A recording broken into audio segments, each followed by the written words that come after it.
we have Tuesday MACtion.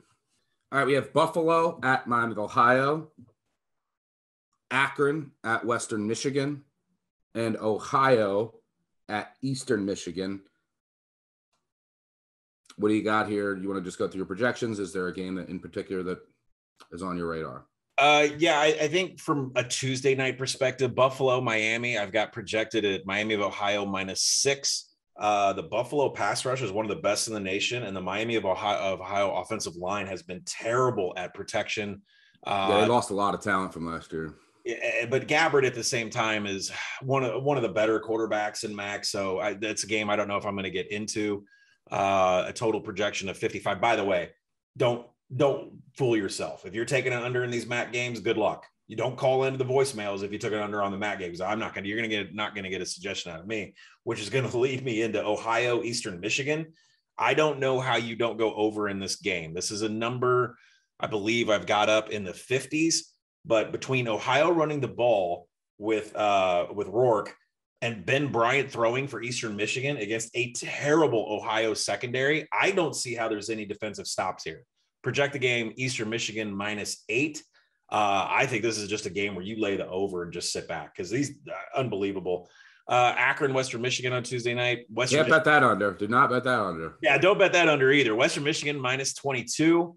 A total also from a perspective of like finishing drives, yards per play, success rate. It's a total I have in the 50s, but that's a Western Michigan team total over, which is probably going to be like 42, right? So from a Tuesday night perspective, Ohio, EMU, I think you just lay the over and sit back. Finally, on third down, by the way, we'll have all these written up on actionnetwork.com and the Action Network app.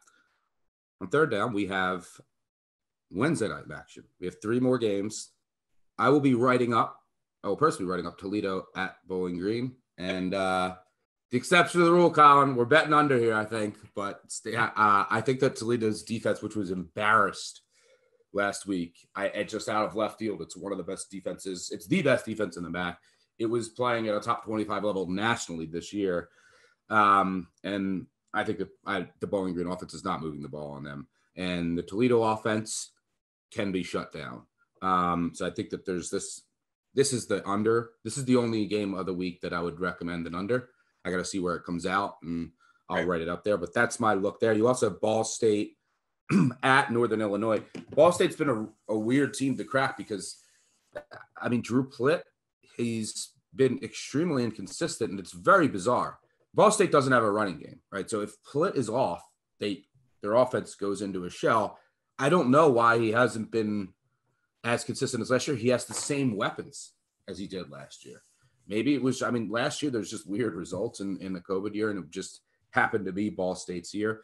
Northern Illinois finally lost a close game last week.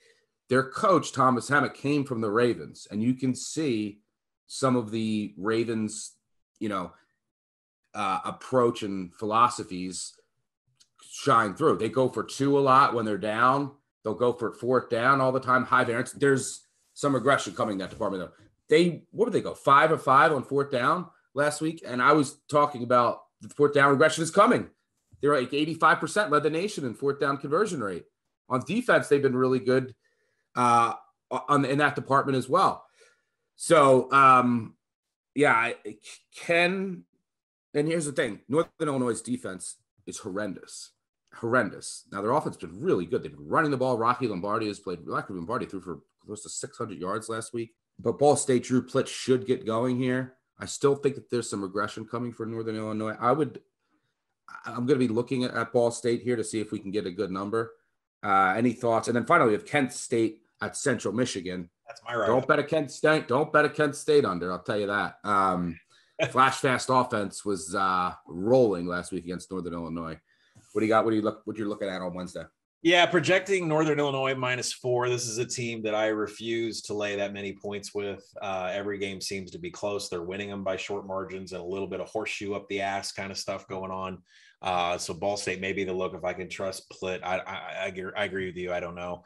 The under on Toledo Bowling Green. This is a game that I've got Toledo -12 on the road, a total of 49.5. So I think if you see anything on Monday when you're listening to this, it's in the 50s. You can probably bet that we'll be on the under on this. For me, I personally have the Kent State Central Michigan right up, and I'm just going to blow it for everybody and give a spoiler alert. This isn't over.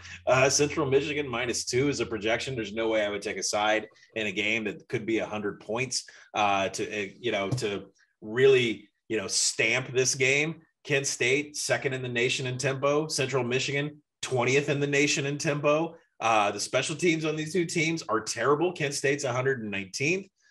There's a lot of defensive inefficiencies with both of these teams.